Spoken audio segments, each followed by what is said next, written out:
Welcome to Lifting Hope, the podcast where we dig deep into life principles and how they can uplift and transform your life.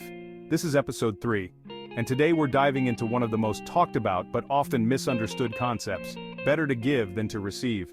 I'm your host, Titus Ife, and today we're peeling back the layers of this principle that so many people talk about, but few truly break down. You've heard it from pastors, preachers, friends, and even motivational speakers. But let's be honest, has anyone really explained why it's better to give than to receive in a way that makes you go, wow, that really makes sense?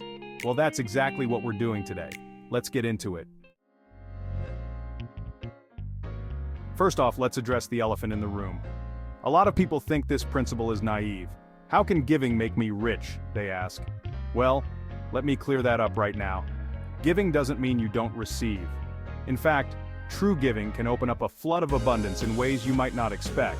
But before we dive deeper, we need to understand this principle. Understanding is key to applying it.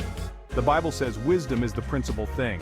Therefore, get wisdom, and with all thy getting, get understanding. And that's what we're doing here today, gaining the wisdom we need to apply this principle in ways that truly impact our lives.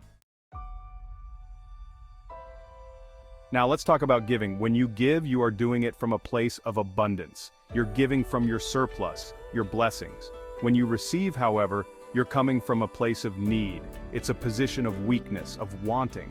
So, ask yourself, wouldn't you rather be the one who's blessed, the one who has surplus to give, than to be the one in need? Here's the beautiful part.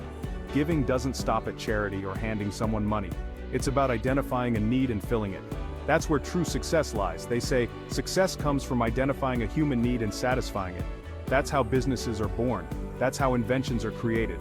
It's how lives are changed. You're giving something the world is craving, and in return, you receive not only financial rewards, but fulfillment. Let's make this real. Think of how businesses operate. You identify a niche, a need in the market, and you give the solution. Whether it's a restaurant, a tech company, or a salon, the principle is the same. When you provide something that solves a problem, people flock to you. You're giving them the solution, and in return, they give you their loyalty, their business, and their trust. And if you do it right, success naturally follows. Now let me share a story, a true story from London in the early 1990s that shows how giving a solution can change your life. There was a nursery teacher, and one day while playing with her students, one of them accidentally pulled off her wig. The students, seeing her hairless head due to alopecia, were terrified. The teacher, embarrassed and broken, didn't know what to do, but one of her colleagues gave her the contact info for a hairstylist named Mrs. Dora Ife at Hair Expression Salon. Miss Dora didn't just fix the wig, she innovated. She gave a solution. She deconstructed that wig and created something new, a sewn-in weave that wouldn't come off no matter how hard it was pulled. That creation became what we know today as the master parting or closure, a hair solution now famous in many communities. This story isn't just about hair. It's about how one act of giving, of finding a solution, can lead to immense success. Miss Dora's invention won awards and even led to patents. All because she gave, she solved a problem. And the rewards, they followed. You see, to give is better than to receive. We see this principle in business too. Think about it. When demand is high and supply is low, you can set the terms. You're in control. The one who gives a solution holds the power. But on a human level, it's deeper than that. A giving heart is a joyful heart. It's a heart full of love, joy, and peace. It's not just about money or success, it's about feeling fulfilled.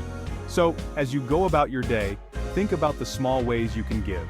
Whether you're solving a problem at work, improving a tool you use, or even just lending a hand, remember that every act of giving opens doors to new opportunities.